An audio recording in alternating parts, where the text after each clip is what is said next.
अच्छा जी, ये gold mineral वाला सवाल कल किया था मेरा ख्याल हमने, कि नहीं किया था? नहीं किया था, चले जी सुनते हैं नहीं। Gold limited has 12 million ordinary share in the market and 4 million 5% convertible bond in issue as 31 December 2012।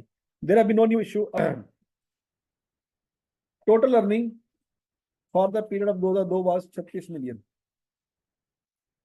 Total earning कितनी है?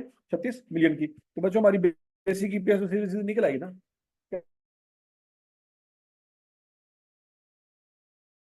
कैसे? 36 में डिवाइड बाय 12 मिलियन इक्वल 3%। इस 4 मिलियन की वजह से भी तो कंपनी की ग्रोथ हुई होगी कि नहीं हुई होगी। लेकिन उसको हम डिनोमिनेटर में नहीं ले रहे। क्यों नहीं ले रहे? क्योंकि वो शेयर नहीं है। अर्निंग पर शेयर में डिनोमिनेटर पे क्या आना चाहिए? शेयर। अब इस 4 मिलियन जो लोगों से आपने माल लिया, उससे आपकी कंपनी ग्रो हुई? हुई कि नहीं हुई? हुई। लेकिन आप उसको डिनोमिनेटर में नंबर ऑफ शेयर के तौर पे नहीं ले रहे, क्योंकि वो शेयर नहीं है। हाँ, आपने उनके साथ वादा किया है। वादा क्या किया है? The bonds are convertible into ordinary shares in 2013 और 2014 एट द फॉलोइंग रेट। 2013 में हमने, अच्छा, उनको दो ऑफरें दी हमने। लोगों को कितनी ऑफरें दी हैं? दो। पहली ऑफर ये दी है भाई कि 100 रुपए का बॉन्ड हमें वापस करोगे, आपको 30 शेयर मिलेंगे। कितने शेयर मिलेंगे? 13 में। लेकिन अगर आप 14 में आके 100 रुपए का बॉन्ड हमें वापस करोगे ना, उस वक्त 25 शेयर मिलेंगे, क्योंकि उस वक्त शेयर हमारा महंगा हो चुका है। नहीं समझे? नहीं समझे? उस वक्त आपके लिए ऑफर थोड़ी सी कम हो जाएगी। भाई औखा वेला तो साडा खून है, बाद में तुम्हारे शेयर भी ऊपर चले जाएंगे। उस वक्त फिर हम 100 रुपए के आपको 30 शेयर क्यों दें, हम 25 शेयर देंगे। तो बच्चों हम इन दोनों सिनेरियोज में से देखेंगे कि लोग किस सिनेरियो को ज्यादा प्रेफर करेंगे, 30 वाले को कि 25 वाले को? 30 वाले को। उनको उसमें फायदा नजर आ रहा है ना, तो वो हमसे क्या करेंगे? 30 शेयर बाय करेंगे। तो इन दोनों में से बच्चों 2013 वाली ऑप्शन लोगों को ज्यादा सूट करेगी, 2014 वाली ऑप्शन सूट नहीं करेंगे। तो अगर आई का आप इस तरह से दो तीन ऑप्शन दें, तो आपने लोगों के पॉइंट से सोचना है कि लोगों को क्या बेहतर लगेगा, क्योंकि ऑप्शन उनके पास है। अगर हमारे पास इख्तियार होता तो हम एक भी शेयर ना देते। नहीं समझ आई? अगर हमें पता हो कि यार एक शेयर तो हमारा 5 रुपए का है, ठीक है, तो हम 30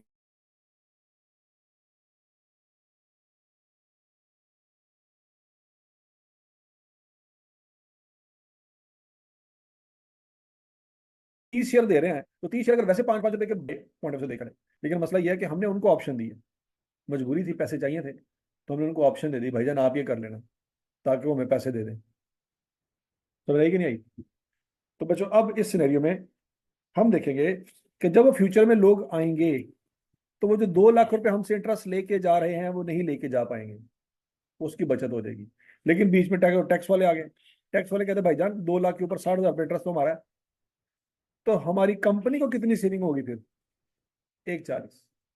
और ये 4 मिलियन के बॉन्ड कितने शेयर में कन्वर्ट हो जाएंगे बच्चों? 12 लाख में। ये कैसे आया आंसर? 4 मिलियन रुपीज हैं। ये बॉन्ड नहीं है, 4 मिलियन क्या है? रुपीज है। ये जरा गौर से देखो बच्चों, इसके साथ क्या लिखा हुआ है? इस 12 लाख के साथ कुछ लिखा हुआ है? समझ आ रही है? तो 4 मिलियन बॉन्ड नहीं है, तो 4 मिलियन क्या है? रुपीज। और ये 12 मिलियन रुपीज नहीं है, ये शेयर है। तो बच्चों जब आपको रुपीज दिए गए हैं, तो उसको 100 रुपीज पे डिवाइड करें। किस पे डिवाइड करें? ताकि रुपीज रुपीज से क्या हो जाए? कैंसिल हो जाए। इनटू 30 शेयर से मल्टीप्लाई करें, ताकि आंसर किस में आ रहे? शेयर्स में आ रहे। समझ आ गई बात? तो हम हमने कौन सी ऑप्शन चूज की बच्चों, 13 वाली की 14 वाली की? 13 वाली, जो ज्यादा वाली होगी उनके नजदीक। हमारे नजदीक तो महंगी ऑप्शन है, लेकिन ऑप्शन हमारे पास है ही नहीं, उनके पास है। तो बच्चों अगर वो 13 में आ जाएं, तो हमें 12 लाख शेयर और देने पड़ेंगे। क्या ये बात समझ आई है सबको? मैंने 100 पे डिवाइड क्यों किया और 30 से मल्टीप्लाई क्यों किया? अगर तो ये बॉन्ड होते, अगर क्या होते ये बॉन्ड होते,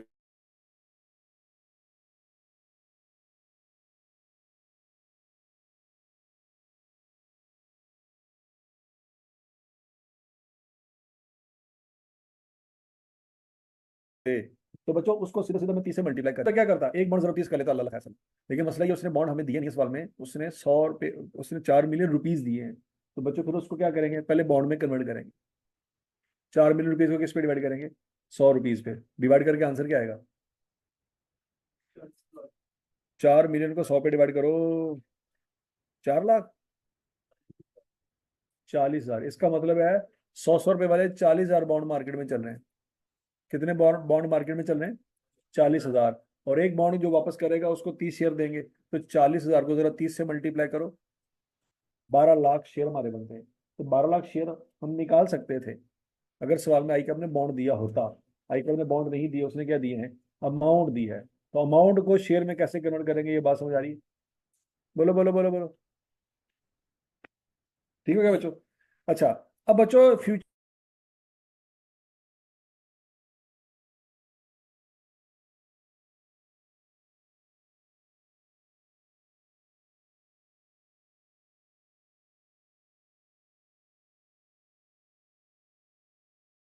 ईपीएस डाइल्यूट होगी। इसका क्या मतलब है? आपकी ईपीएस अल्टीमेटली डाइल्यूट होगी, क्योंकि इंक्रीमेंटल इम्पैक्ट जो आ रहा है वो ऊपर वाले से कम है। समझ आई बात? अब करना क्या है बच्चों, ये वाली ईपीएस पकड़ेंगे। ये तो बेसिक ईपीएस थी हमारी। इसमें न्यूमिनेटर ऐड कर देंगे और डिनोमिनेटर में डिनोमिनेटर ऐड कर देंगे। नहीं समझ रहे? नहीं समझ रहे? अब जरा गौर से देखो बच्चों, ये क्या हुआ? इसमें क्या हुआ? 36 लाख ऊपर से आ रहा था बच्चों, उसमें क्या ऐड कर दिया? एक 40 जो बचत होनी हमारी।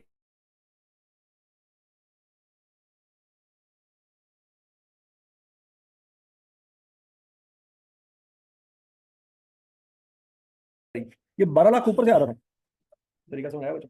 तो हमारी ईपीएस डायल्यूटेड ईपीएस क्या आ जाएगी? 2.74। क्या ये 3 से कम है? यस, ये 3 से कम है।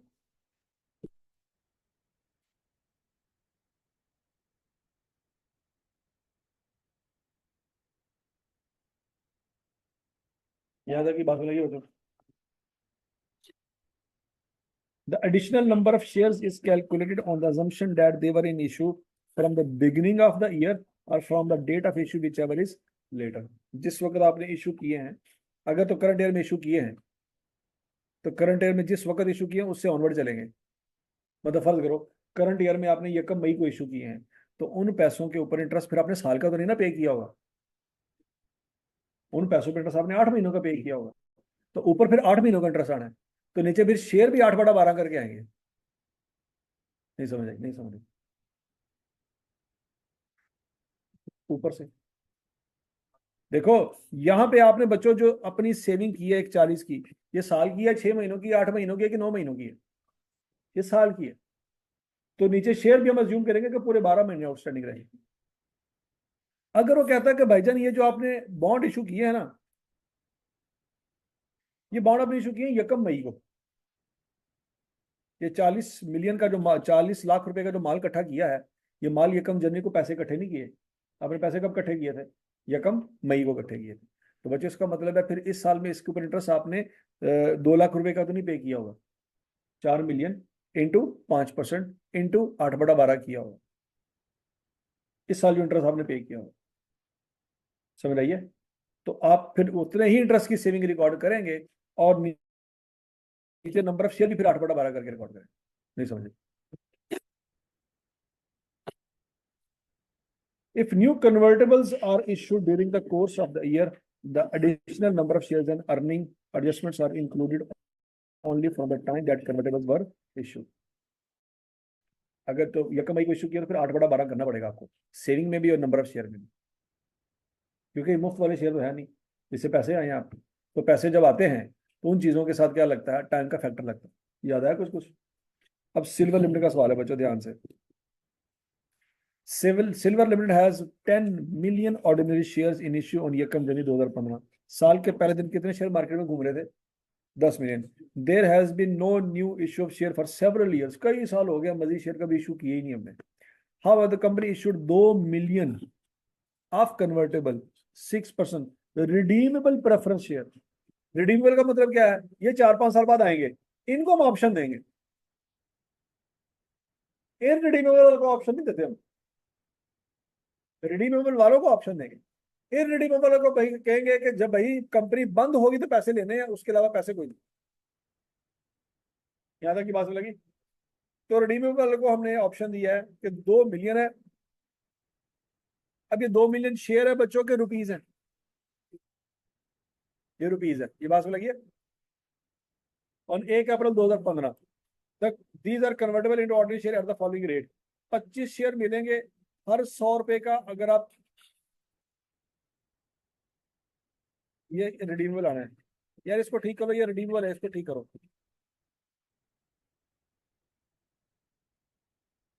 ठीक है जी, क्या लिखा जी, जो 100 रुपए का एक रिडीमेबल प्रेफरेंस शेयर हमें वापस करेगा, उसको हम 25 शेयर देंगे।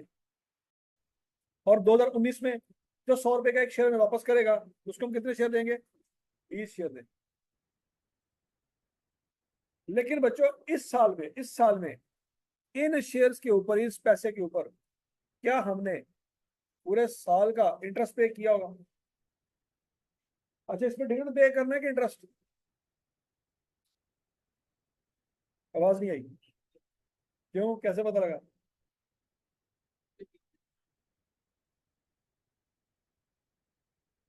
ये हकीकत में शेयर है नहीं है, सिर्फ नाम शेयर का इस्तेमाल हुआ है, हकीकत में शेयर नहीं है, ये लोन है। तो इसके ऊपर जो डिविडेंड देना है वो डिविडेंड नहीं है, वो इंटरेस्ट है।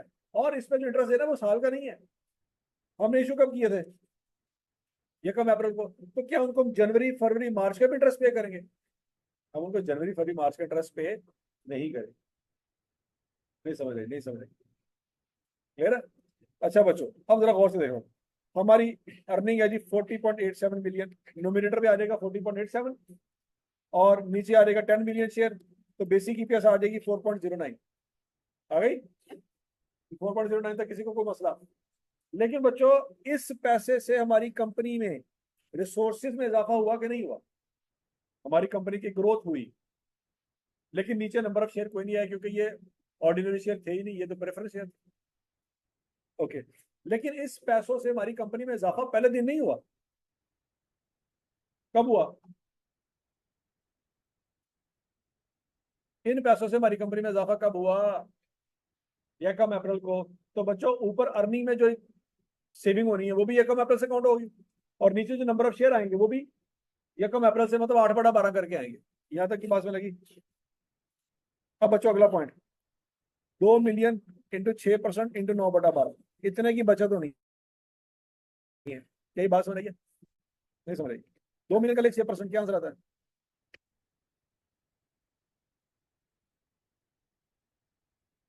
2 मिलियन का लिए 6%, 1,20,000 की बचत होती, अगर अगर यकम जनवरी को इशू किया होता। हमने तो यकम जनवरी को इशू ही नहीं किया, हमने तो यकम अप्रैल को इशू किया है। तो बच्चों, हमें कितनी बचत होगी? 90,000 की। सादे टैक्स वाले आ जाएंगे, टैक्स वाले कहेंगे भाईजान साढ़े पैसे, कितना परसेंट उनको पे करना है? तो 27,000 वो लेंगे, तो अल्टीमेटली हमें कितनी बचत हुई? 63,000। समझ लगी बात? अगला पॉइंट, 20 लाख रुपये इकट्ठे किए हमने, इन डिवाइडेड बाय 100 मल्टीप्लाई 25, इसका आंसर निकालो, क्या आता है? क्या आंसर आता है? 5 लाख शेयर होते, अगर यकम जनवरी को इशू किए होते। ये यकम जनवरी को इशू नहीं किए, यकम अप्रैल को किए हैं। तो इसका इम्पैक्ट क्या लेंगे? 9/12। ये 9/12 क्यों लिया, ये बात लगी है। ये मुफ्त वाले शेयर नहीं है, ये पैसों वाले शेयर है, इसे आपने पैसा इकट्ठा किया है। तो क्या आंसर आएगा बच्चों? 3,75,000। अब यहाँ पे इंक्रीमेंटल ईपीएस निकाल के देखेंगे बच्चों, 63,000 की सेविंग है, 3,75,000 की शेयर है, 0.16 है, एडा है ना। तो क्या ये हमारी बेसिक ईपीएस से कम है कि ज्यादा है? तो इस इंपैक्ट को अगर शामिल कर लेंगे तो ईपीएस डाइल्यूट होगी कि नहीं होगी? डाइल्यूट होगी।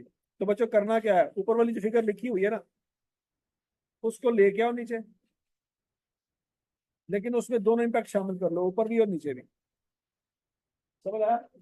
उसमें क्या कर लो, 63,000 ऐड, और वहां पे शेयर कितने हैं? 10 मिलियन, उसके साथ क्या लिख लो? 3,75,000 शेयर। नहीं समझ आई? तो बच्चों, आपकी ईपीएस 4.09 से गिर के क्या हो जाएगी? 3.9 पे। ये ब्रॉन्ज लिमिट वाला सवाल करें साहब।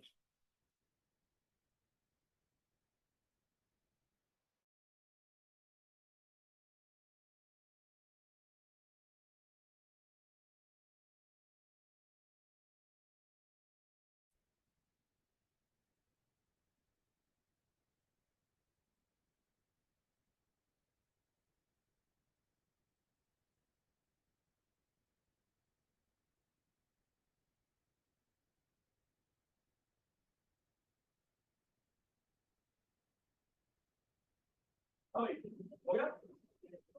अब बच्चों याद रखना, ऑप्शन में कोई सेविंग नहीं हो रही, ऑप्शन में कोई सेविंग नहीं होनी। क्या ऑप्शन पे आप कोई इंटरेस्ट पे करते हो? नहीं पे करते। तो बच्चों न्यूमिनेटर में क्या आना है? जीरो। लेकिन डिनोमिनेटर में शेयर आपकी इजाफा हो जाएगी। अभी 1.5 लाख आया कैसे? बताओ जरा। 4 लाख शेयर ऑप्शन है, ऐसी है। और जो बंदा बाई करेगा कितने रुपए की बाई करेगा? 25 की। वैसे शेयर कितने का है? 40 का। तो 4 लाख इंटू 25 करेंगे, क्या आंसर आएगा?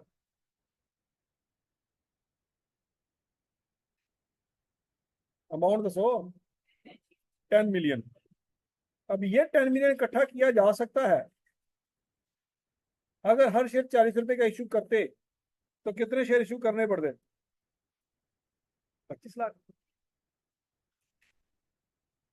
2.5 लाख शेयर इशू करते तो ये पैसा इकट्ठा हो सकता था। तो इसका मतलब है 2.5 लाख इशू फॉर वैल्यू है, और 1.5 lakh share issue for no value है।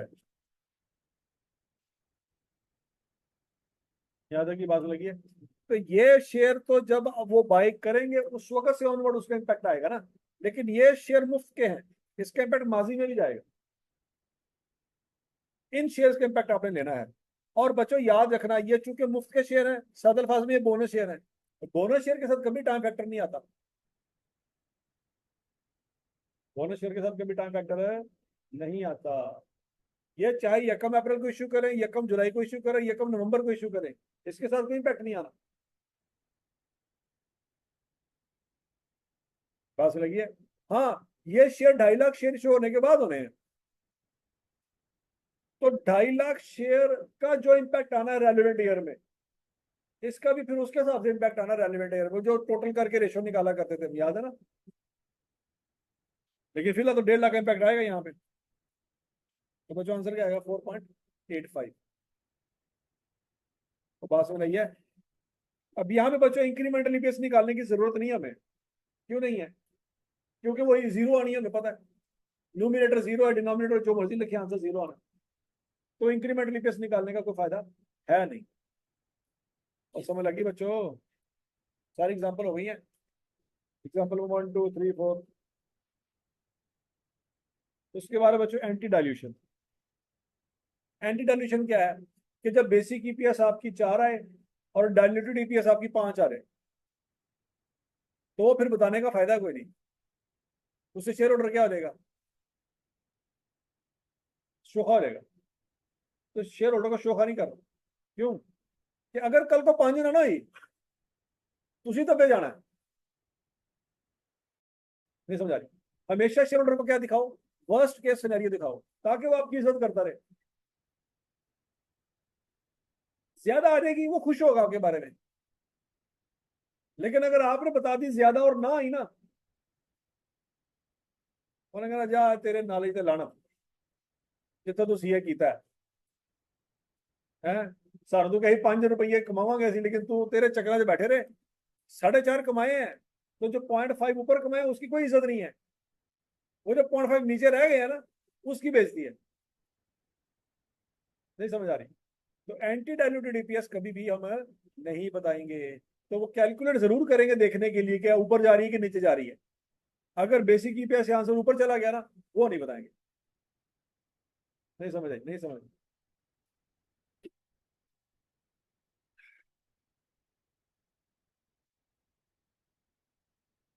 अब बच्चों सवाल देखते हैं। Olympics limited. The following information relates to Olympics limited for the year 31 December 2015। Number of ordinary shares in issue कितने हैं जी? 2 मिलियन। प्रॉफिट ऑफ टैक्स कितना है जी? 6 million. Average market price of share during the year कितनी है जी?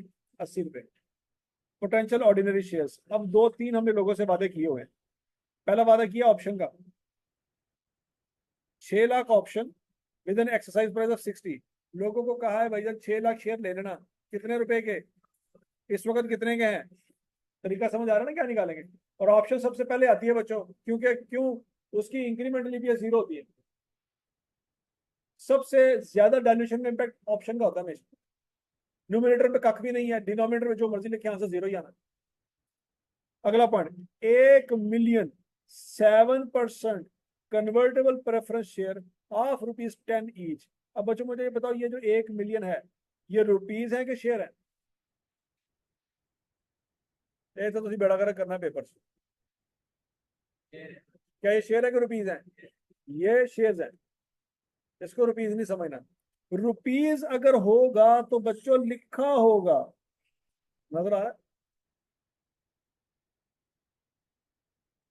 नहीं समझ आई? अगर रुपीज लिखे, रुपीज हो तो लिखे होंगे साथ रुपीज। बॉन्ड है जैसा लिखा हुआ bond, 4% convertible bond of ₹5 million.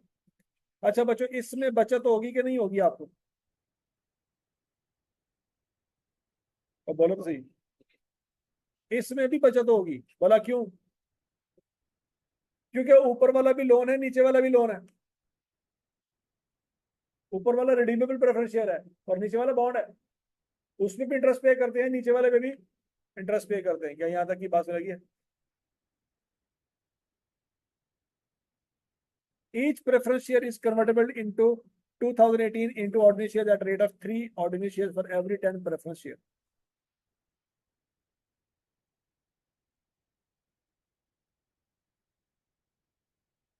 अच्छा, एक और चीज,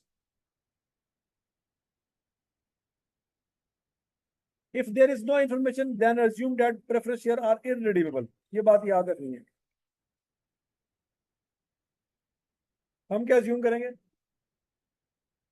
ये बात याद रखनी है बच्चों कि भाई अगर तो ये अच्छा, ऊपर वाले शेयर में उसने बताया नहीं है कि कन्वर्टेबल है या नहीं है, ओ सॉरी रिडीमेबल है कि नहीं है। तो अगर वो ना बताए तो क्या assume करेंगे बाय डिफॉल्ट? आवाज नहीं आई? इरिडीमेबल है।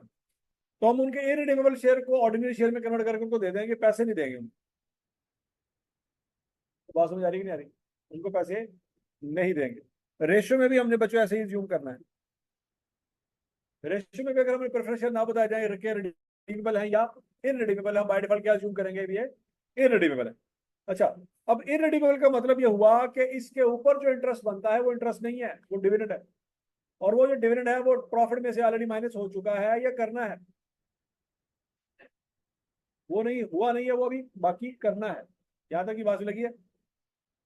अच्छा जी, ये तीनों सिनेरियो समझ आइए बच्चों। पहले पहले तो बेसिक ईपीएस निकाल सकते हैं हम। सवाल पढ़े, शाबाश। बेसिक ईपीएस निकालें।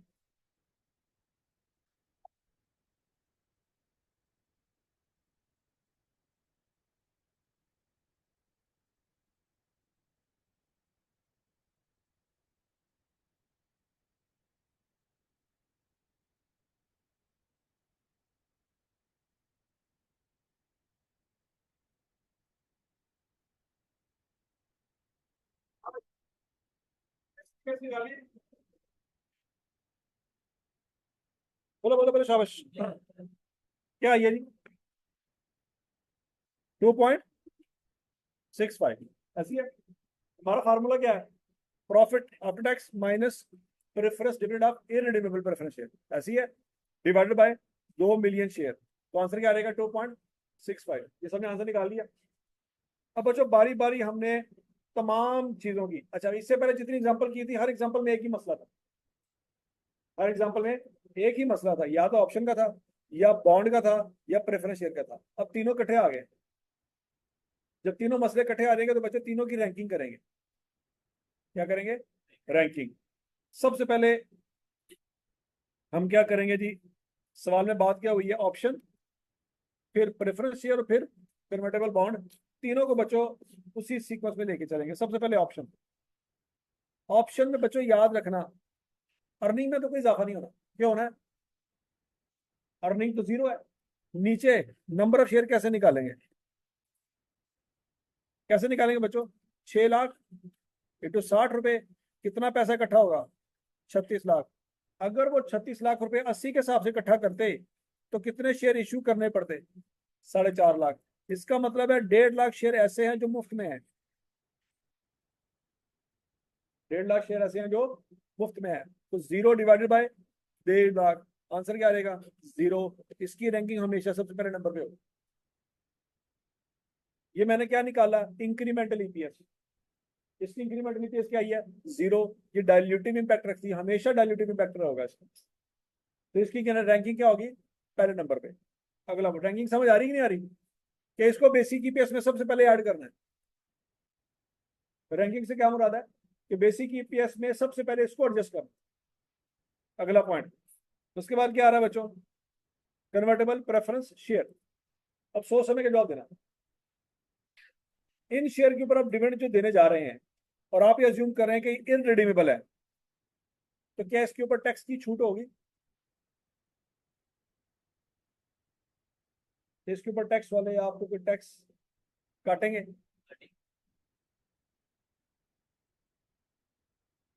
टैक्स वाले टैक्स किस पे लगाते हैं, प्रॉफिट पे।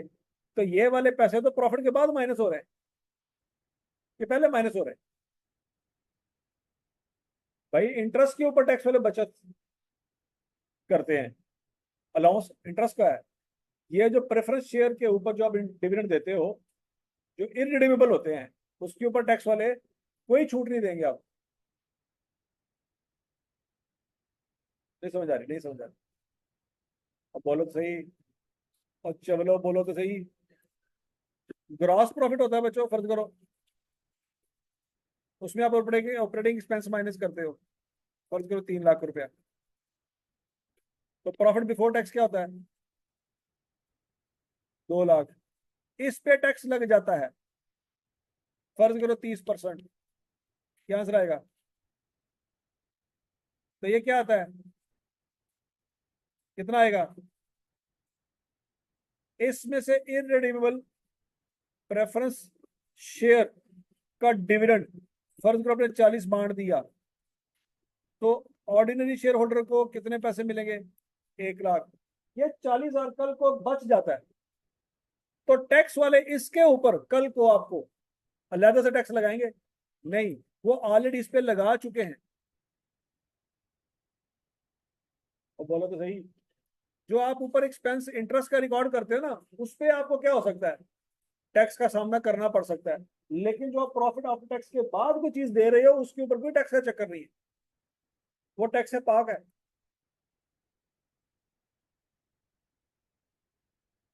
नहीं समझ रहे, नहीं समझ रहे। तो बच्चों इसका मतलब है, कल को जब ये वाले शेयर 1 मिलियन इंटू 7% इंटू 10 करे, जरा आंसर क्या आता है?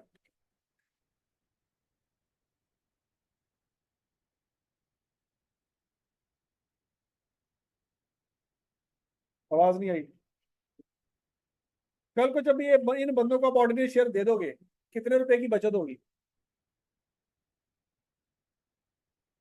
मर गए सारे। और कितने की बचत होगी, 7 लाख रुपए की बचत होगी। और अगर ये बंदे रिडीमेबल वाले होते, कौन से बंदे होते, रिडीमेबल प्रेफरेंस शेयर वाले बंदे होते, तो कितने की बचत होती?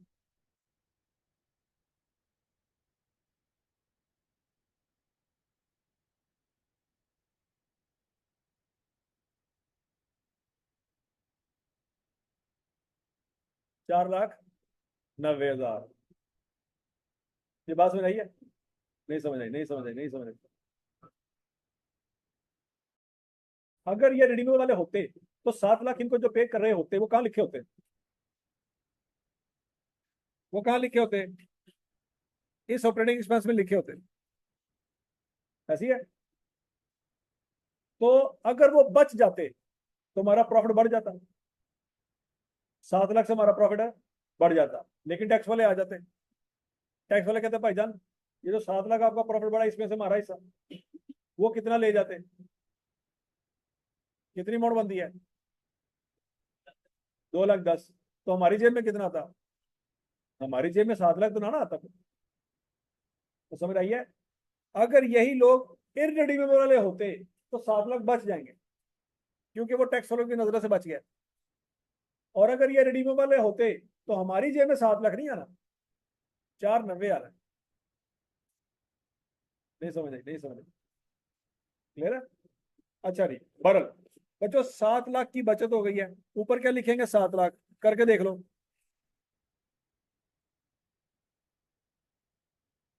ऊपर क्या आएगा, 7 लाख, क्योंकि उसमें टैक्स की कोई डिडक्शन है नहीं होनी, क्योंकि वो वाले टैक्स ऊपर टैक्स लगा चुके हैं, नीचे को आपने पेमेंट की उस पर टैक्स नहीं है। और बोलो तो सही। अच्छा नीचे बच्चों नंबर ऑफ शेयर,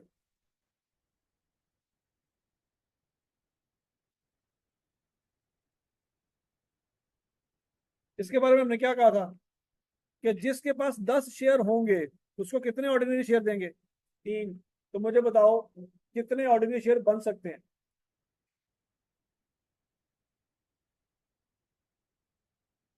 जिसके पास 10 प्रेफरेंस शेयर होंगे उसको 3 शेयर देंगे।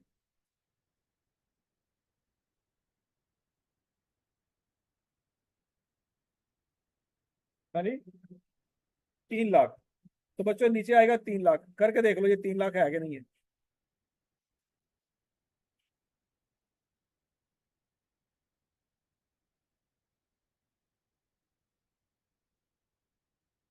तो आंसर निकालो।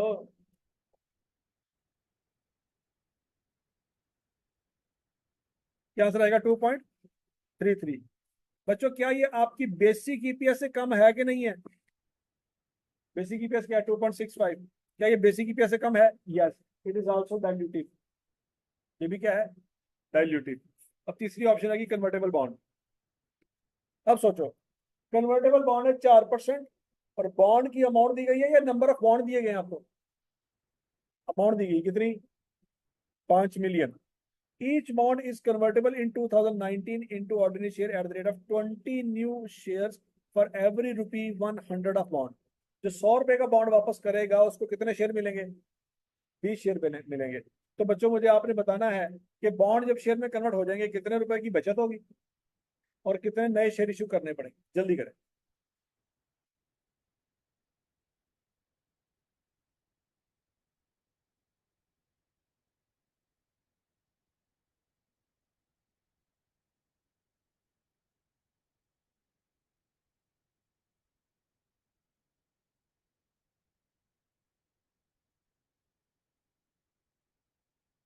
हाँ, हो गया। क्या रहा है? हैं? कितने रुपए की बचत होगी बच्चों? अब याद रखना यहाँ पे टैक्स वाले इंटरफेयर करेंगे। ऐसी है। 5 मिलियन के ऊपर 4% कितना बनता है? आवाज नहीं आई। 2 लाख रुपया। लेकिन 2 लाख रुपए की बचत जब हमें होगी, टैक्स वाले आगे कहेंगे भाईजान साढ़ा हिस्सा कटो। उनको देंगे 60,000 रुपया। तो हमारी जेब में कितने पैसे आएंगे? 1,40,000। नीचे वाले सिनेरियो में 7 लाख पूरे का पूरा हमारी जेब में आया है। क्यों? क्योंकि उसके ऊपर टैक्स वाला का कोई चक्कर नहीं। टैक्स वाले पहले से ऊपर वाली अमाउंट पे टैक्स लगा चुके हैं। ठीक है।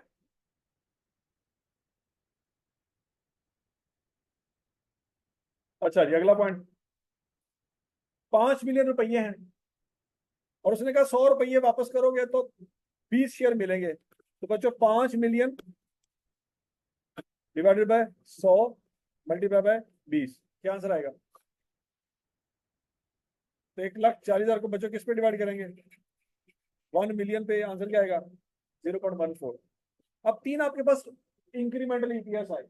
एक है 0, एक है 0.14 और एक है 2.33। इनमें से मोस्ट डाइल्यूटिव कौन सी है? 0। इसकी रैंकिंग 1।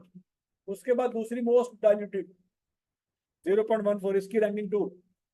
और उसके बाद सबसे एंड पे डाइल्यूटिव 2.33, इसकी रैंकिंग 3। तरीका समझ आ गया? रैंकिंग सबको क्लियर है बच्चों? अब अगला पॉइंट सुने। क्या? अच्छा ये वाली फिगर आपने अपने दिमाग में रखनी है। ये वाली फिगर कौन सी है? बेसिक ईपीएस की। इसमें बारी बारी हमने ये वाली चीजें शामिल करनी। इसमें बारी बारी चीजें शामिल करनी है बच्चों, ध्यान से। अब जरा देखो, सबसे पहला स्टेप। 6 मिलियन में 7 लाख माइनस करें।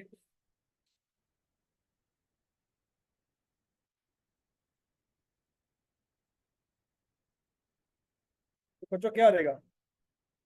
6 million minus 7 lakh divided by 2 million, 2.65। ये बेसिक ईपीएस है ना? बोलो बोलो बोलो बोलो। अब बच्चों ये 6 मिलियन में से 7 लाख माइनस करें तो पीछे क्या बचता है? 53 लाख। ऐसे ही है। तो यार इसको ठीक करो। ये 6 मिलियन की जगह 5 से 3 मिलियन लिखना है, इसको ठीक करो। उसमें बच्चों ऑप्शन वाली वैल्यू क्या आएगी? 0। याद है ऑप्शन में डिनोमिनेटर पे क्या आ रहा था? 0। वो न्यूमिनेटर पे ऐड करते हैं 0। और ये वाली वैल्यू कहां से आ रही है? बेसिक से। और ये वाली वैल्यू कहां से आ रही है? ऑप्शन वाली वैल्यू से। ये देखो लिखी हुई है, तो आ गई बात। तो बच्चों आपकी ईपीएस 2.65 से गिर के कहां पे आ गई? 2.46 पे चली।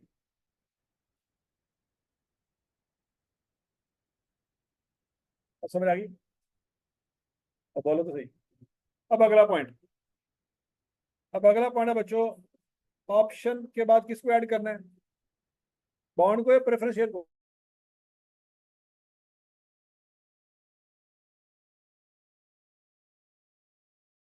दूसरी बारी किसकी है? बॉन्ड से। ये बात समझ आ गया? ट्रिपल कहां से आया? बेसिक से। 0 कहां से आया?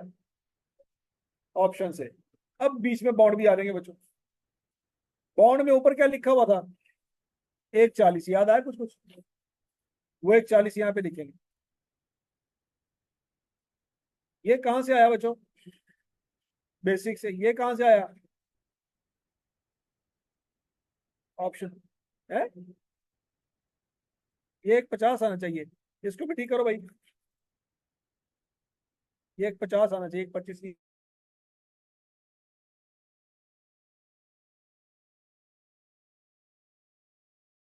1 मिलियन ये वाला आ रहे। तो समझ लगी है? तो बच्चों आंसर निकाल के देखो, क्या ये आंसर यही आ रहा है? 5.3 140, 544। 2 लाख जमा 150 जमा 1 लाख, 2 मिलियन जमा 1 मिलियन जमा 150। वो ठीक है वैसे फिगर है ना? तो 1.72 आएगा बच्चों आंसर। क्या आंसर आएगा? अब तीसरी ऑप्शन कौन सी बनती है? Convertible preference share. अब जरा ध्यान से। अब बच्चों ये वाली फिगर मैंने कहां से उठाई है? ये वाली फिगर नजर आ रही है आपको? उस 5.44 मिलियन में बेसिक वाला भी है, ऑप्शन वाली वैल्यू भी है, और बॉन्ड वाली वैल्यू भी है। उसमें क्या ऐड कर देंगे? प्रेफरेंस शेयर की अर्निंग। याद है यहाँ पे 7 लाख आया था। और ये वाली वैल्यू बच्चों जो आ रही है 31,50,000, इसमें क्या क्या शामिल है?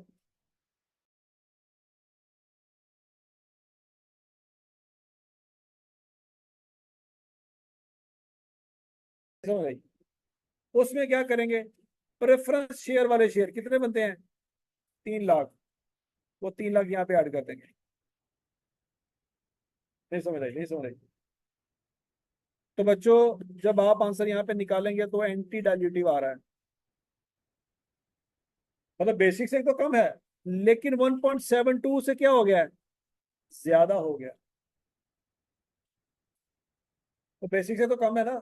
बेसिक से कम है कैसे पता लग गया था? ऊपर ही पता लग गया था मैं कि आंसर उसका क्या आ रहा है, बेसिक से कम आ रहा है। लेकिन अगर सबसे गंदी ईपीएस हम शेयर होल्डर को दिखाएंगे तो कौन से वाले दिखाएंगे बच्चों? 1.72। उनको 1.77 नहीं दिखाएंगे। क्यों? फर्ज करो अगर 1.77 दिखा दी, हमने उनको कहा सबसे गंदा सिनेरियो क्या हो सकता है? 1.77। और असल में 1.72 हो गया, उन्होंने सानू गिरे बंद फड़ लेना थोड़ी ऐसी री तैसी कितों पढ़ के आया तुम? बात में लगी है? तो हम उनको कौन सी ईपीएस नहीं दिखाएंगे? 1.77 वाली नहीं दिखाएंगे। हालांकि बेसिक से कम है ये भी, इसके बावजूद ये नहीं दिखाएंगे। कौन सी वाली दिखाएंगे? 1.72 दिखा देंगे कि भाई सबसे गंदे जो ईपीएस आपकी हो सकती है ना फ्यूचर में, वो क्या हो सकती है? 1.72। सही बात सुने? तो बोलो तो सही। ये वही स्टोरी हो जाएगी कि 35 लाख की तो हमारी इन्वेस्टमेंट है, तो 36 लाख का घाटा कैसे हो गया? बात समझ आ रही कि नहीं आ रही? तो रिकवरी करते वक्त 1 लाख रुपए ऊपर लग गया, तो वही स्टोरी हो जानी है हमारे साथ। वो शेर और ड्रम से यही पूछ रहे होंगे भाईजान क्या जो है 10 कि सबसे गंदी सिचुएशन 1.77 थी, तो ये 1.72 कैसे हो गई? तो इसलिए हम उसको सबसे गंदी 1.77 दिखाएंगे ही नहीं। क्या दिखाएंगे? 1.72, ताकि इससे गंदी ना हो सके। मेरा सबको तरीका वारदा समझ आया बच्चों?